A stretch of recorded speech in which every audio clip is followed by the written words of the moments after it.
सांगलीत नराधम बापाने आपल्या 13 वर्षीय लेकीवर 4 महिने वारंवार लैंगिक अत्याचार केलाय। या प्रकरणी नराधम बापावर पोक्सो अंतर्गत गुन्हा दाखल केलाय। बाप लेकीच्या नात्याला काळीमा फासणारी घटना समोर आली आहे। आपल्या 13 वर्षीय लेकीवर बापानेच लैंगिक अत्याचार केल्याची घटना समोर आली। ही संतापजनक घटना सांगली जिल्ह्यातील जत तालुक्यातील उमदी परिसरातील एका गावात घडली आहे। या प्रकरणी संशयित आरोपीवर पोक्सो अंतर्गत गुन्हा दाखल केलाय।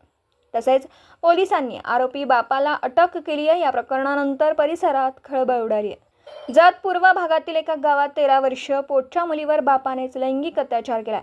असहाय्यतेचा गैरफायदा घेत बापाने मुलीवर अतिप्रसंग केला। नराधम बाप मुलीवर गेल्या 4 महिन्यांपासून लैंगिक अत्याचार करत होता। याची माहिती पीडित मुलीच्या आईला मिळाली। आईनं बापाला असे कृत्य करण्यास रोखलं, मात्र वारंवार सांगूनही नराधम बाप काही ऐकत नव्हता। अखेर पीडित मुलीच्या आईने उमदी पोलीस ठाण्यात धाव घेतली। महिलेने मुलीसोबत घडलेल्या घटनेची सगळी माहिती पोलिसांना दिली। पोलिसांनी पीडित अल्पवयीन मुलीसह आईचा जबाब नोंदवला। तसेच आरोपी बापाला अटक केली।